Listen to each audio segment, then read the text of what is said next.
बैठे, जबकि रुक्मणी तो भगवान की पत्नी है और पत्नी के संग बैठना चाहिए। भगवान कृष्ण रुक्मणी के संग क्यों नहीं है? राधा जी के साथ क्यों बैठे हैं? हर मंदिर में राधा कृष्ण, रुक्मणी कृष्ण क्यों नहीं?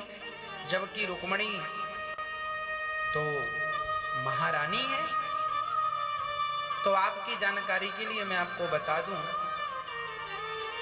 कि रुक्मणी और राधा ये कौन है, ये दो तत्व क्या है, सुनिएगा। भगवान श्री कृष्ण जो है ये नारायण है। जब ये राम बनकर आए तो लक्ष्मी सीता बनकर आई,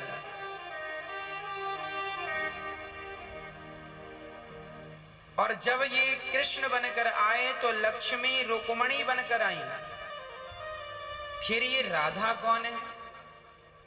भगवान नारायण के बैकुंठ में दो लक्ष्मी हैं।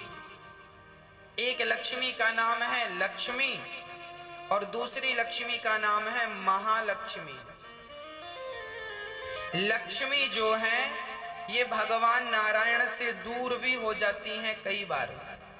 कोई भक्त को दर्शन देना है, किसी भक्त के घर जाना है, तो लक्ष्मी माँ अकेले ही अपने भक्त के घर जा सकती हैं।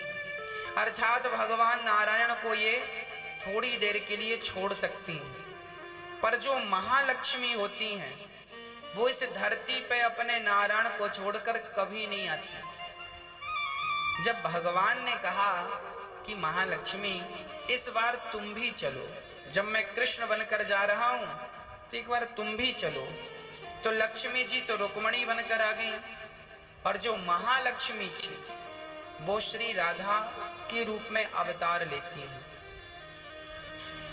वो महालक्ष्मी एक बार क्या हुआ, जब भगवान द्वारिका के राजा थे और कृष्ण राजा थे, रुक्मणी जी महारानी थी, तो दुर्वासा जी जंगलों में बैठे थे। भगवान श्री कृष्ण को पता चला कि दुर्वासा जी आए हैं, तो दुर्वासा जी को सम्मान के साथ लेने के लिए कृष्ण सोने के रथ पर चले और रुक्मणी जी को भी संग लिया, दोनों चले।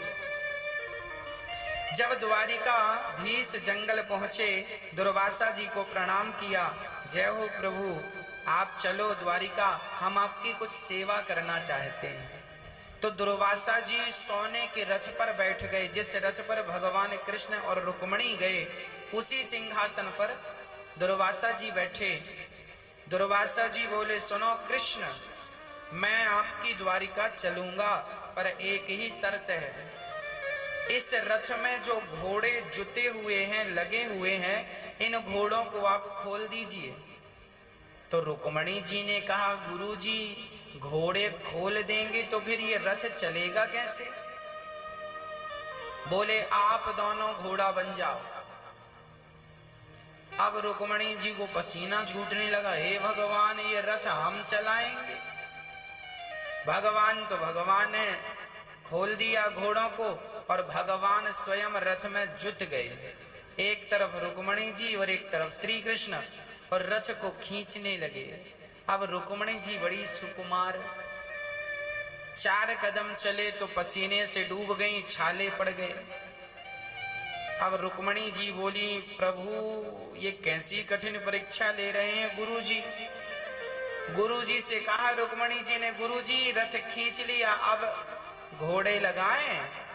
गुरु जी बोले, नहीं, द्वारिका ले चलो। और द्वारिका वहां से लगभग 10 किलोमीटर। अब 10 किलोमीटर रथ खींचे। अब खींचते खींचते रुक्मणी माँ को बड़ी जोर की प्यास लगी। प्यास लगी तो कन्हैया से कहा, प्रभु बहुत प्यास लगी, बहुत प्यास लगी है, प्राण निकल जाएंगे। अब रथ चलाती जा रही हैं, खींचती जा रही हैं, और बोले प्राण निकल जाएंगे, प्राण निकल। तब भगवान ने कहा, ठीक है, पानी पिला दें? हाँ हाँ पिला दो। तो भगवान ने रथ को लिए लिए पांव का प्रहार किया जमीन में तो चरण गंगा प्रकट हो गई। आज भी द्वारिका में वो स्थान है जहां भगवान ने चरणों का प्रहार किया और वहां से चरण गंगा प्रकट हुई और रुक्मणी जी उस पानी पर टूट पड़ी, पीने लगी। अब रुक्मणी जी ने भी पी लिया और श्याम सुंदर ने भी पी लिया। अब गुरु जी नाराज हो गए। गुरु जी बोले, वाह, अपने गुरु जी को तो पानी को पूछा ही नहीं और आप दोनों ने पानी पी लिया। जाओ, हम तुम्हें श्राप दे। दुर्वासा जी बहुत क्रोधी महात्मा है, बात बात में श्राप देते हैं, बात बात में श्राप दे देते हैं। रुक्मणी को श्राप दिया, तुम कृष्ण से बहुत प्रेम करती हो, गुरु जी को पानी पिलाए बिना पानी पी लिया, जाओ, तुम्हारा कृष्ण से वियोग हो जाएगा कुछ वर्षों का।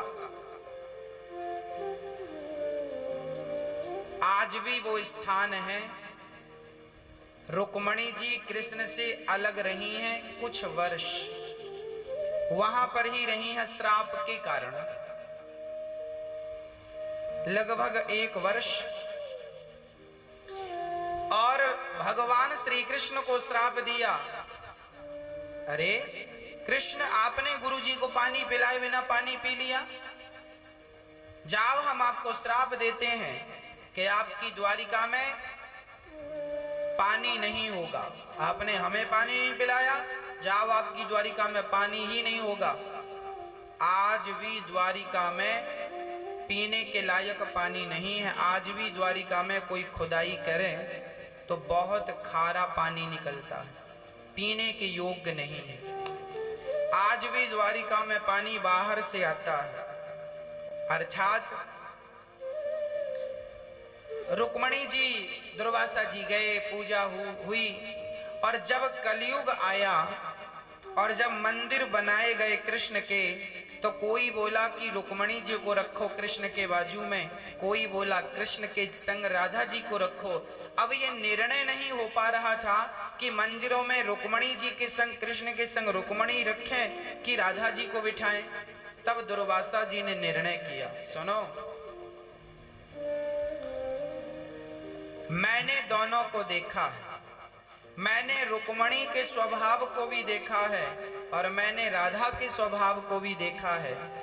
राधा और रुक्मणी दोनों में इतना अंतर है कि रुक्मणी को जब प्यास लगती है तो वो पानी स्वयं पी लेती है, अपने पति को भी नहीं कहती कि तुम पहले पी लो, तुम भी तो रथ चला रहे हो।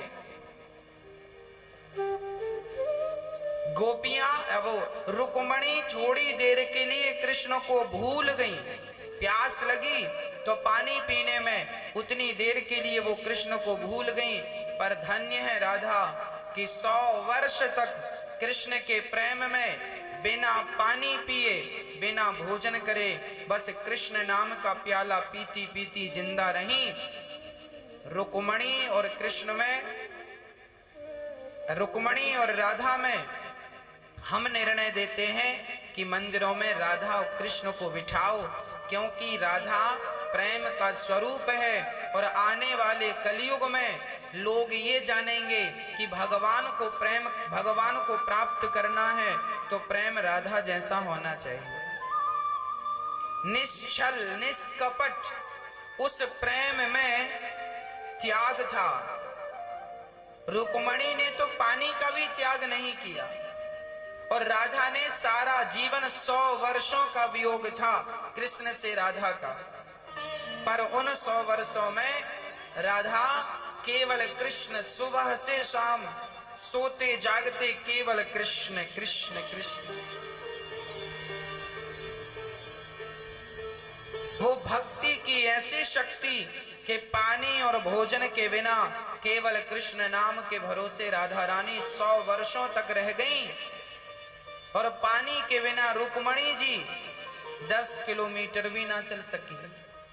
तो राधा का प्रेम ज्यादा है, इसलिए समाज दुनिया ये सीखे कि कृष्ण से प्रेम कैसा हो। तो राधा जैसा हो, इसलिए राधा कृष्ण के मंदिर हैं, रुक्मणी कृष्ण के मंदिर कम ही